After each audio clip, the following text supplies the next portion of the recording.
Hello po. Alam mo ba na halos lahat ng sakit ay nasa isip lang? Parman buwelva po uli. Bakit kamo? Ingatan niyo na ang iyong isipan ay dalisay, simple at kontento.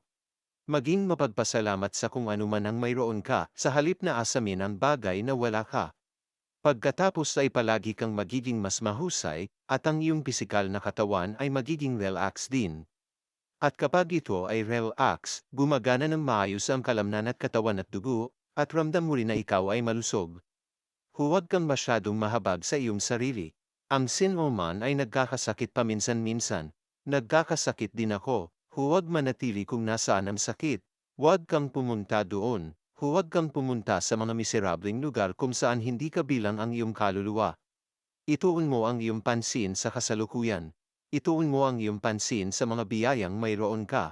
Ituon mo ang iyong pansin sa anumang nasa kamay mo na napakaganda at kaibig-ibig. Kita mo, napakaraming magagandang kaliwanagan dito, at marami tayong magagandang jokes o biro at maraming kapanapanabak na bagong ideya. Doon mo ito ng iyong atensyon. Huwag kang manatili sa iyong bahay kasama ang iyong karamdaman, at huwag mong dalhin ang iyong buong bahay dito. Sa ganyang paraan nagiging miserable ang buhay mo. Palagi kang nakatuon sa masamang panig, at nakakalimutan mo ang anumang kabutihan na nasa harap mo.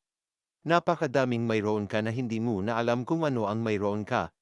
Naaawa ako sa iyo, hindi sa iyong karamdaman ngunit sa iyong kahangalan, kundi sa iyong palareklamong katangian, sa iyong mapanirang pag-iisip sa iyong sarili.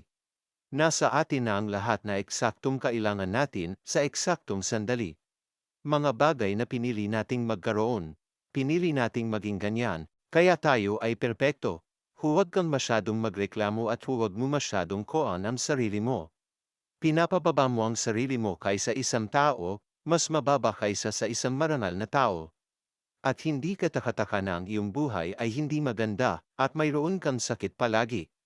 Dahil yun lang ang meron ka, yun lang ang pinagtutuunan mo ng pansin. Kung ano ang iniisip mo, iyon ang magiging ikaw.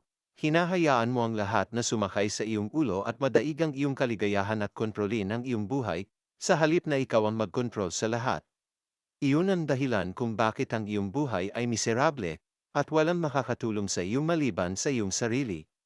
Kailangan mong magsawa sa ganitong uri ng kaisipan upang gumaling ka, inat po palagi.